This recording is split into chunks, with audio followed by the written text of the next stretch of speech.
Welcome to the TCPalm Editorial Board meeting to interview candidates for Indian River County Hospital District Seat 2.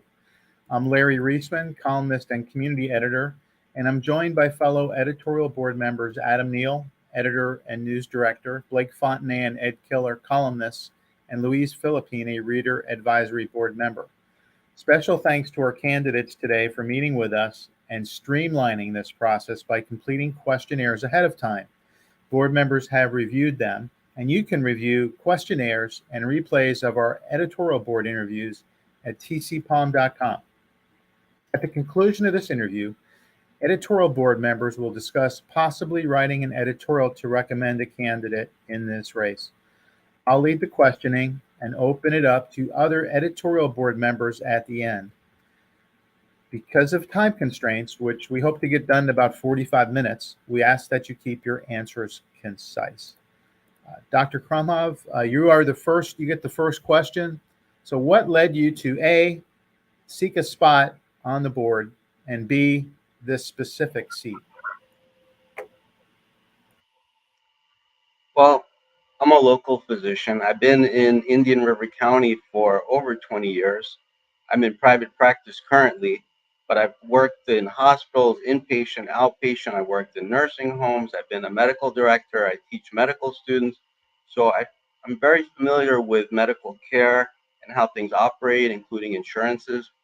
So I decided to run because I felt like my input would benefit the community and the Cleveland Clinic and the Indian River Hospital District. Now, the reason I'm running for this seat, there's 7 seats. There was only 3 that were actually open from what I understand. And I'm running because there's no physician running in this seat. And I felt that there's probably better if we had physicians and people who have medical knowledge in as far as input into our programs to make the Cleveland Clinic and other specialty programs better. So that's why I chose this specific seat, because I felt that my knowledge and input would be most useful here. Thank you, Mr. Kent. Same question? Same question, yes. There are several reasons that I'm running, but I'm going to focus on 2 or 3. One, after 25 years with the United Way of Indian River County, I was the CEO there for about 16. Much of the work that I did there was focused on community service activities. Now, though different from public service, there are many areas of the hospital district's mission and vision and operations that overlap with the work that I was so actively engaged in, all during that time at United Way. I'll give 2 examples. One, and perhaps it's as key as any. United Way's focus, as any good charity should operate, holds high focus in its fiduciary responsibility for the appropriate expenditure of its donors' contributions. Clearly, the hospital district has a millage. It doesn't raise money, but that fiduciary responsibility is very paramount in almost everything else that we're talking about. Secondly, and more practically in terms of some aspects of the hospital district, United Way supported many agencies, many of which are currently funded by the hospital district. So I have experience with a lot of the agencies that are providing services with district funding. And I've got a very strong personal interest in mental health issues. I helped to found the Mental Health Collaborative here in Indian River County, a longtime board member, a chair at one time of that. And that is an area of growing need and there are so many things that we don't even know because of the last 2 or 3 years that we're going through. But I bring a lot of background and knowledge and experience and awareness in that area. And lastly, I've pondered public service for a long time. And to be honest, the political nature of things over the years kind of pulled me away from it. But when I retired about 19 months ago, several community leaders, including some current hospital district trustees, spoke to me and encouraged me to see if I couldn't extend, working for the citizens of the county in a new arena, and gave that thought. And I decided that I'm ready, I'm willing, and I'm able. And this is a seat that, being absolutely frank about it, when I was contacted by a current trustee, and it's Anne Marie McChrystal. She told me, Michael, I was going to rerun, but I'm going to retire. I don't. She needed to deal with other issues in her life, and she said, I'd like you to run for that seat, which was in fact a 2-year seat. Talking to Mary Beth Cunningham, well, if sunshine comes into play when I'm elected, obviously can't do those things. But in talking to Mary Beth, she was very interested in a 2-year seat rather than rerunning for her 4. So kind of very informally, once Anne Marie McChrystal pulled out, Mary Beth switched and I filled in to this seat. I was looking to serve in any seat that might be available. Thank you, Mr. Kint. We'll go with you on to start the next question. What are the 3 biggest issues the district faces right now?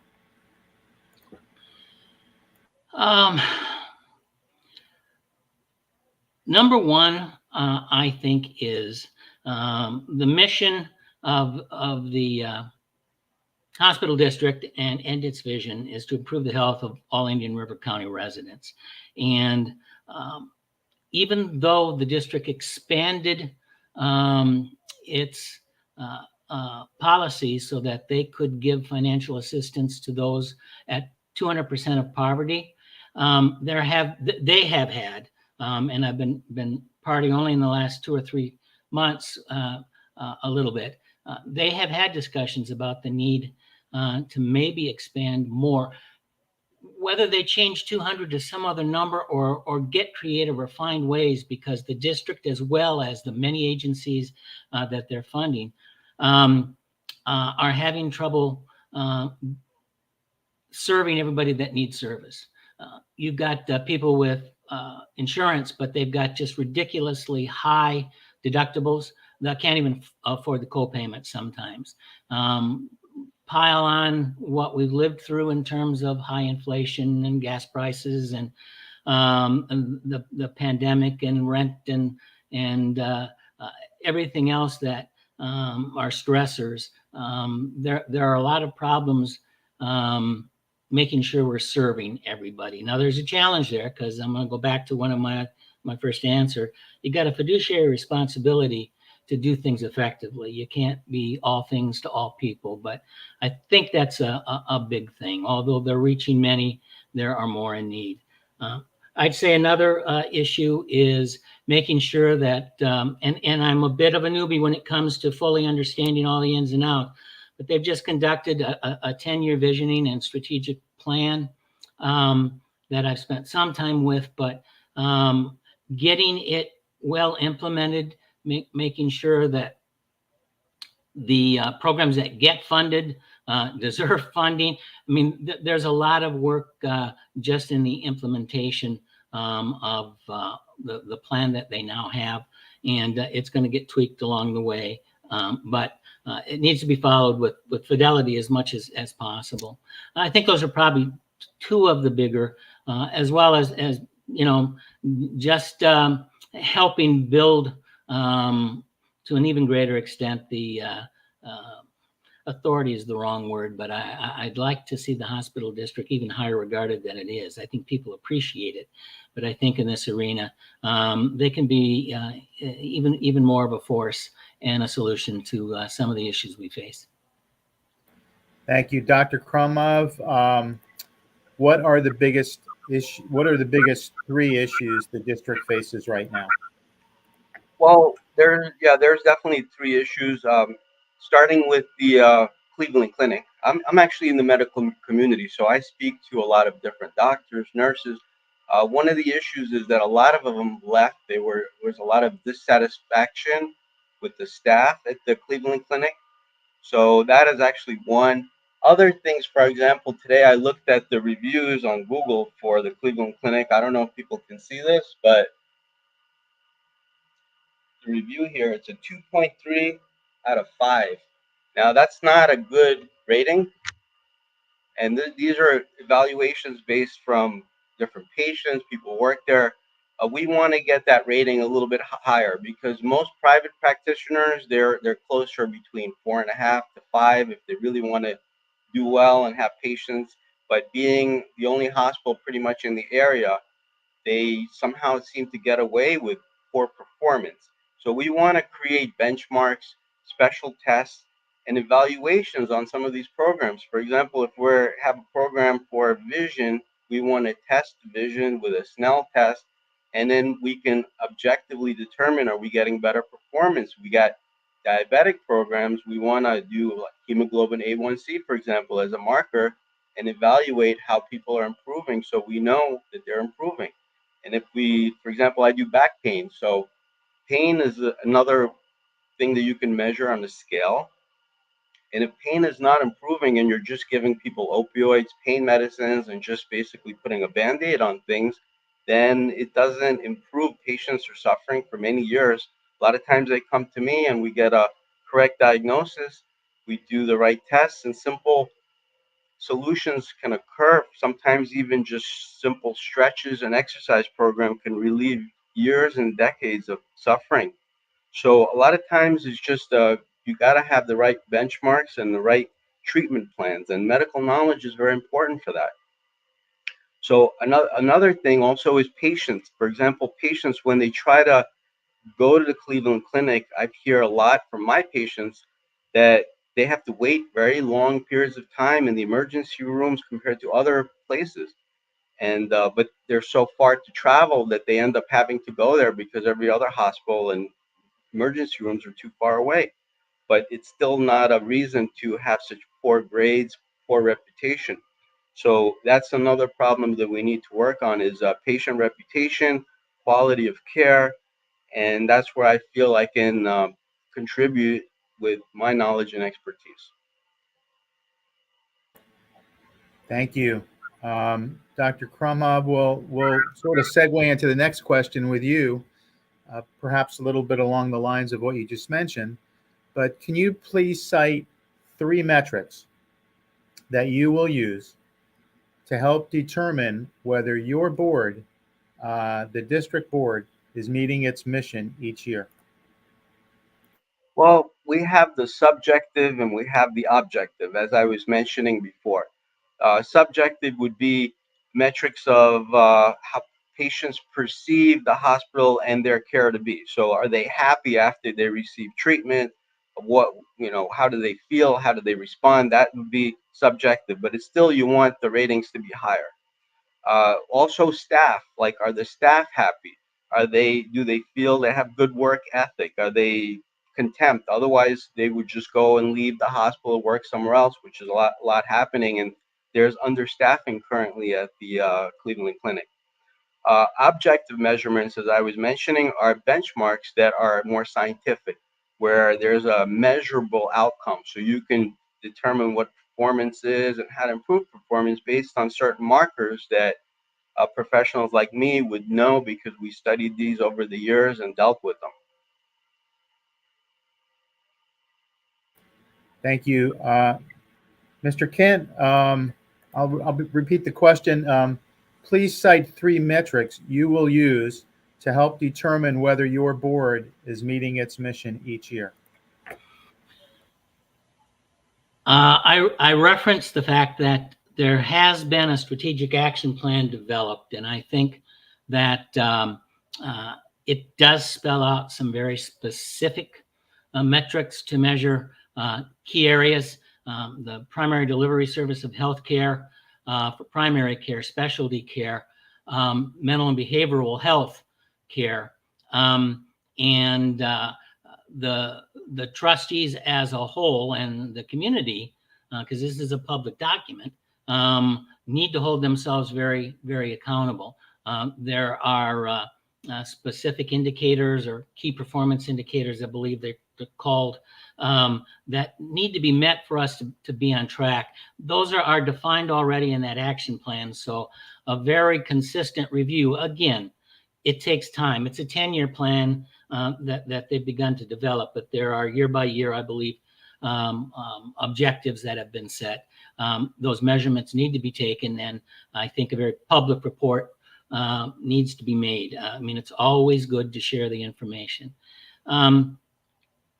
Secondly, the fact that I have, listen, I've worked with, I've gone before the hospital district asking for money for other agencies. But in terms of being part of the board itself, I've only really engaged in the last 3 to 4 months. I'm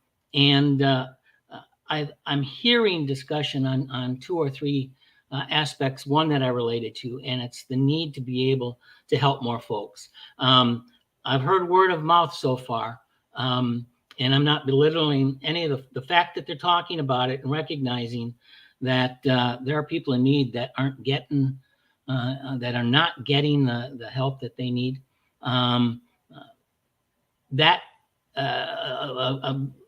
I don't know what the milestone is, but that needs to come to some kind of fruition, some kind of plan specific to that. And that is not something that I have seen in the existing strategic plan. It's a matter of what can the district do within the guidelines that it establishes, so it's an acceptable, appropriate use of its funding. I've heard different things. I also know that it's one of those areas that we can gain a lot of information from the individual agencies, because when these discussions have come up publicly, there's feedback from some of the partners that they're collaborating with. Number 3, I'm going to suggest that listen. This is dangerous territory, but I'm going to stupidly go there. The proposed millage rate for the coming year is going to be the lowest in a very long time. The millage for the hospital district has never exceeded 0.99. This coming year, I believe it's going to be approached, and they're in the process of approving budgets and settling on what the exact millage will be now. It's 0.5774. I think there's another entity, political entity, that's probably reduced its millage. I'm not an advocate for, we've got a bottomless well here and we should spend dollars. But I want to make sure that if needs are defined and if there are avenues that we can take, and there is a fiduciary responsibility in the way dollars are spent, we need to help people. We can't be afraid to spend money. I say that knowing that there are taxpayer associations locally that are very much against its tax dollars being spent on any number of things that the hospital district might fund. But these programs are definitely needed, and I'm pleased for all the decisions that have been made that in this instance the rate is down. But should that rate go up, I think I would want to see the trustees say this is a wise expenditure of dollars to help people in need. And I'm not advocating any particular stance, and I don't think it needs to go ridiculously high, but we've seen a big reduction, and I wouldn't be surprised if things might go up. And if that needs to happen, people need to step up and not necessarily be so afraid of the conservative nature of this community. I think many of those conservatives recognize the dollars spent by the district have been well spent, and they may need to spend more. So dangerous answer, but I gave it. Thank you. We'll start with you, Mr. Kint, on this one. Can you please discuss the district's relationship with Cleveland Clinic? How well has the community been served by new management at the hospital? Generally, I think the Cleveland Clinic has been a welcome presence in the community. I think most people would say that. I get a 2.3 is certainly nothing to be excited about, and I don't know out of how many people that information was gotten. But two things are going through my head. One is the district only has so much control. We own the facilities. The district owns, the public owns the facilities. They are leased to the district. But another document I haven't spent enough time with is the lease documentation between the Cleveland Clinic and the hospital district itself. I've certainly been through it, but there's only so much that the district can control. A lot of those issues that Dr. Khromov has perhaps alluded to, feedback, there's communication, there's strong communication that can be shared. Questions can be asked. I think we can stress any number of things that we would hope that operationally they can fix. But there's only so much that can be done from the district standpoint. The fact is, once the Cleveland Clinic came to town, there's been an evolution, let's call it, with the hospital district in terms of its structure. The district has representation on the foundation and the hospital board. There's obviously ongoing communication, particularly between the chair of our district and their board and leadership. But there's, again, only so much that can be done. That needs to continue. I think it needs to be strong. But as a whole, I think the public has been pleased with what the Cleveland Clinic has brought. I can't say that I'm not aware, Dr. Khromov, of some of the medical community who haven't been as excited. But I think that's part of the growing pains, I guess, in our community of having someone as significant, as large as Cleveland Clinic come to town. But we need to keep our eye on it. We need to do what we can to perhaps counter some of the things that you referenced, but it's a limit to the authority that the district itself has. Thank you. Dr. Khromov, let me repeat the question. Please discuss the district's relationship with Cleveland Clinic. How well has the community been served by new management at the hospital? Well, I've spoken to different physicians and nurses, and a lot of them have been disappointed. I don't know it's per se the Cleveland Clinic or the as it's been the Indian River Hospital, but the new management and the bureaucracy has imposed a lot of policies that were not favorable.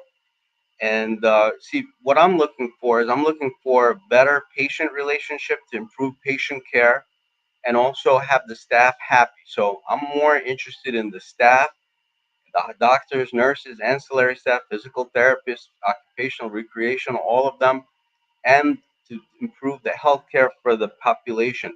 As far as the bureaucracy, we need to kind of narrow down a little bit on the bureaucracy and the policies in place and let doctors make more decisions and implement more thought and give more input rather than be regulated and told what to do and what tests they need to do and how many tests they need to do to generate certain revenues.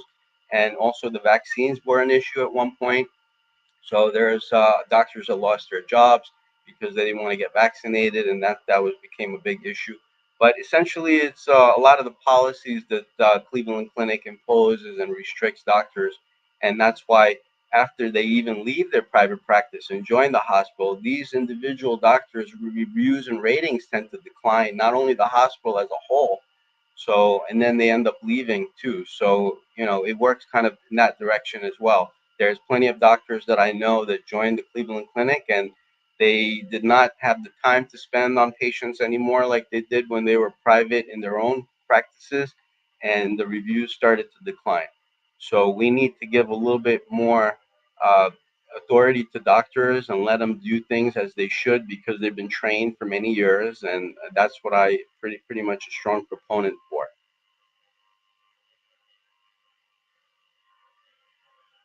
Thank you. Okay, Dr. Khromov, next question here. can you please explain what you think the district's role should be as population and growth continue to expand throughout the county? Well, I mean, they originally started around, I believe, the 1950s when there was no private hospital that wanted to fund. So they made the taxpayers devote a certain amount of money. Currently, it's about $13 million. And the Cleveland Clinic gets the biggest chunk of it. I believe it was 5 million most recently. And what this funds are distributed, they're basically to improve programs for the indigent and people who are obviously cannot afford the care. But we want to make sure that this care is actually accounted for and it benefits the patients, and not just basically kind of more wasteful spending, as I could say. So we want to make sure that this revenue is allocated appropriately. We're not just redistributing charitable donations here. So I'm kind of more conservative in that regard. And I would like to kind of improve programs with sometimes using less money, but getting more out of them. Because a lot of times you can, because that's what a lot of private practices do. They basically are very efficient and they do better and everybody benefits from it. Well, how specifically would you do that? Well, like I said, a lot of it is through benchmarks. So you would measure results. You wouldn't just distribute money. It's here you go for this program, for that program. You would have certain tests and evaluations, some objective, some subjective. So are people happy? Yes, they're happy, but does it benefit them? We would use markers. We would use tests for certain things. Like as I mentioned, somebody's a diabetic, you want to test their hemoglobin A1C. If it's still the same, then we're basically just spinning our wheels. We're not going anywhere. But if you see the hemoglobin A1C getting down and it's improving for the vast population, then you know this is a good program. So that's just an example of how it works. I mean, you want to get results and you want to measure the results in a scientific manner. Thank you. Mr. Kent, can you please explain what you think the district's role should be as population and growth expand throughout the county? Well, obviously, monitoring the demographics is just understanding the number of people that are here. Again, mission and vision are dedicated to all Indian River County residents. That part of the evolution of the hospital district is, and I think there are probably still a great many folks out there who have been around long enough to know a little bit about the district. Many won't know much at all, but some that do might think that it was established solely to provide care or dollars so that the local hospital could provide indigent care. And that evolution I've talked about is that as Cleveland Clinic came in, they've actually taken on the responsibility of managing to pay themselves for the indigent care. Now, the hospital, the Cleveland Clinic, is still getting funding in that. One of the very important programs over there is the a partners program for women, OBGYN services. And I should know the stat, I've forgotten, but I think it's close to 55% of the babies born in the county in the last couple of years have been Medicaid qualified. And although there are dollars going to a couple of key Cleveland Clinic programs, including a relatively new one, it's a substance and mental health program for teenagers that's being managed through the Cleveland Clinic. Again, it's a specific program, but I think, and I don't have the number in front of me, I started to look, but I've got so many papers in a file. I think Cleveland probably received somewhere about $3 million this year. And again, they were for specific programs, not for indigent care. So it's a different situation in terms of how dollars are going. I think that the demographics of the community, unfortunately, just haven't shifted much. We get a lot of senior STEL and a great many with some significant capacity. But there are a great many folks that are still moving into Indian River County that this is a United Way. I'm going to use it only because it gets used enough. You might know they meet the Alice criteria. They're not poverty, but they don't make enough money, even working 2 jobs, to be able to afford what the key expenses are in the community for their lives. So I think the district needs to be one of many players. And I think if I went back to what else the district could do, I think enhancing communication and building even strong. It's not that they don't have collaborations, but enhancing the ones they've got, making new, so that all of the players in the community, funders, the county, work together, because it's going to take some kind of significant collaboration that I think, back to that authority that I would hope the district might try to embody, can help make some things happen.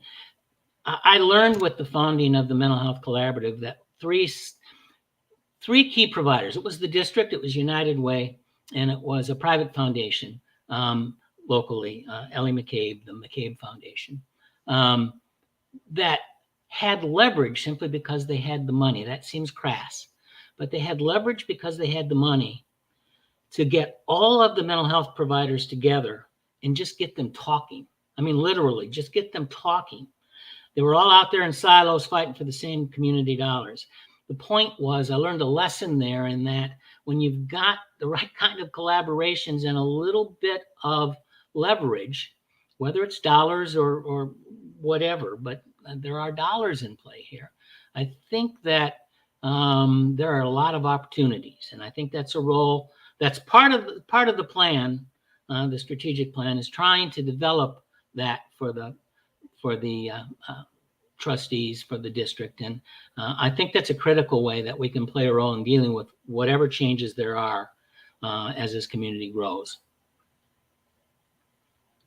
Thank you, Mr. Kent. I'm going to turn it over to any of the other board members, Blake, Ed, Louise, Adam, that might have a question. Yeah, I'll jump in. And I apologize for the background noise. I've got some landscaping work going on right outside. But a question that we often ask of candidates is about one ethical dilemma that you may have faced in your lives and how you dealt with it. So I would like to ask each of the candidates if they could respond to that. And whose turn is it now? I think Mr. Kent is up. Yes, Mr. Kent, if you wouldn't mind going first on that one. An ethical dilemma. When I was CEO at the United Way, there were a couple of instances where staff members, and it's a small staff, United Way is not that large, but and it was a close staff, and significant error in judgment once or twice was made that really needed to be dealt with. It's not something that you could let slide. And even though as the lead staff, I was required to take the lead, I wasn't working in a vacuum. I always worked extremely closely with the board of directors that I had there, or at least the executive committee. I can't be specific about any of that, but it's really challenging when someone that you work with very closely for a period of time has a lapse in judgment that needs to be dealt with, and that's the one that came to mind, and it's not an ethical lapse on my part, and God knows I've probably made some. They're not coming to mind, but that's my response for this question. Thank you. Doctor, one ethical situation you faced in your past and how you dealt with it? Well, I guess medical ethics, there's a lot of situations, but one I could think of right now is we have this thing called HIPAA compliance. We have to fill out this form in order to give out any kind of information, even if it's just, so I did an injection of somebody's knee or shoulder, and somebody needs the records really fast, and then they have a member of the family comes in and like, can you please give us the records? My mom is having surgery, and I tell them, I'm sorry, I cannot do it, even though I really want to give them the records. I want to help them out. I can't provide records because of this Health Information Privacy Act. So the mom would have to sign the form giving the permission to their children to get their health information, even if it's something that's non-threatening or nothing like so secretive as her having a certain type of injection on her knee, and now she's having surgery, and the doctor wanted to have records of what was done. So it kind of delays the process, and sometimes, you really feel like you want to just give them these records or give them these x-rays, but you still need to have these forms filled out and go according to these channels, and I feel that kind of puts things into like a ethical bind. But I still have to follow the rules, the laws of you know. So I feel that that's kind of a more like a everyday type of challenge with medical ethics and following certain policies and procedures that are implemented by regulations. Okay, thank you. That's the only question I had. Ed, I think you have a question. Yeah, well, we'll start with Dr. Khromov. The question I have is just, we've talked a lot today about the hospital district dropping the millage rate, from 0.99 to 0.57 or 0.58. What that's going to do is inevitably that's going to have to come up. Maybe not during the next couple of years. Maybe it'll be after that. But if you're on the board, what is one community program that you would support in favor of raising the millage rate? Maybe it's only a couple of points, but what is one program that you would support in favor of raising the millage rate? Just any program that I would support. I mean, Yes. there's a lot of programs I would support if they're actually Just working. one specific program. Well, I know certain people have pain, and there's like a opioid epidemic. So I may have a program where there's management of pain that's more appropriate rather than getting people addicted, hooked. We have like a fentanyl problem. We have a lot of opioid issues in the area. So in my practice, I try to avoid it, and I have certain measures to prevent people getting addicted and abusing and possibly dying from opioids. But it's happened in the past to several physicians in our community, and they've had some problems with that, where people actually died. So I think a program like that would be very useful, and to take away from pain and suffering, and also do it in the right way without getting people addicted. Thank you. Mr. Kint, could you answer the same question? And if the millage rate was to come up while you were on the board, what is one specific program that you would use support and with that millage increase? I'm going to interject and explain. One of the things that was going through my mind when I said there's, I think, inevitably going to be a tick up, because I heard it said basically at a recent hospital district meeting, the Gifford Health Clinic is out of space. That's a facility that's owned by the district, and then now it's leased through Treasure Coast Community Health for operations. I think We Care is also there, but they're out of space. And again, they may even have some dollars budgeted in that for capital, but I think there's probably an expansion that might be needed to better serve that community. There's not a discussion I've had with anybody in the district, so there's certainly stuff I don't know. But I'm going to go back to the heart of your question. There are any number of mental health programs that I think that some that even exist that could do more with funding. There are just so many unknowns right now, and a lot of the bigger problems that concern me are with youth. If there was an expansion or a quality program or something that can show that it has been effective, that there's evidence in their outcomes, evidence-based outcomes, that can help kids. I mean, you'd be surprised how young kids are that need some help. So many stressors in their lives at such a young age. That's an area that I probably have a heart for more, but I know how important mental health, behavioral health is for everybody. So those are programs that I certainly would lean into. Thank you. That's all I have, Larry. Thank you. We're almost out of time here, so I think we're going to give you each, a couple of minutes to maybe talk about anything you wanted to talk about, something that we missed today, something you'd like us and the voters to know. So we'll start with Mr. Kint.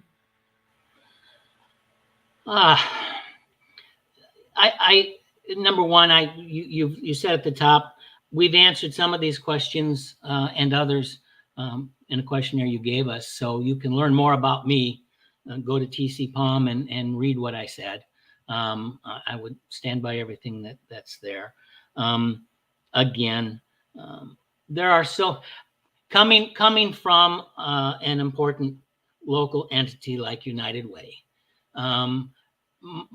I've served on so many committees and been on so many task force and been a part or even led so many community needs assessments. There's a lot of need. There just always is, and you can't do everything.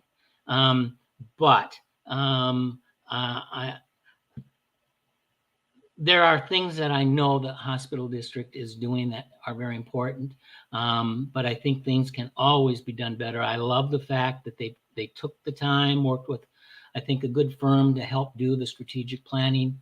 I think there needs to be an absolute commitment to it.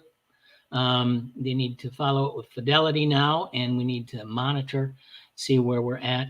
I don't know that there's any one particular thing that we missed that I wanted to cover, and the only thing that concerns me is my rambling answer about being willing to spend more of the public's money. And I hope they understand the place I'm coming from when I talk about that, because I've already been up before fighting the community for millage dollars. I want to stress that I will do everything that I can.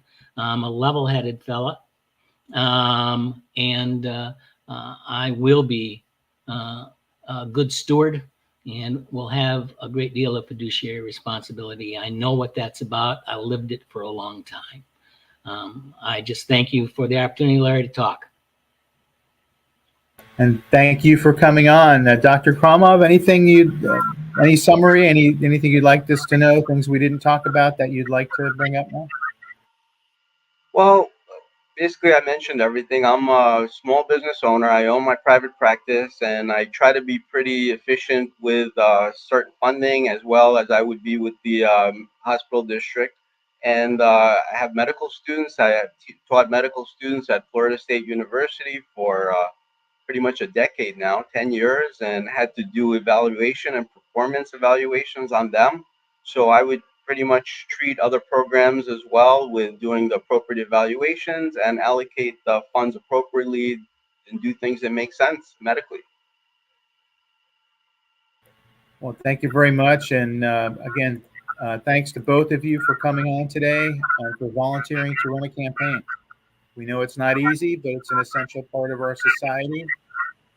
And as for the people out there watching, please continue to visit tcpalm.com for the latest election information. And gentlemen, thank you again. Thank you. Thanks for inviting. Thank you.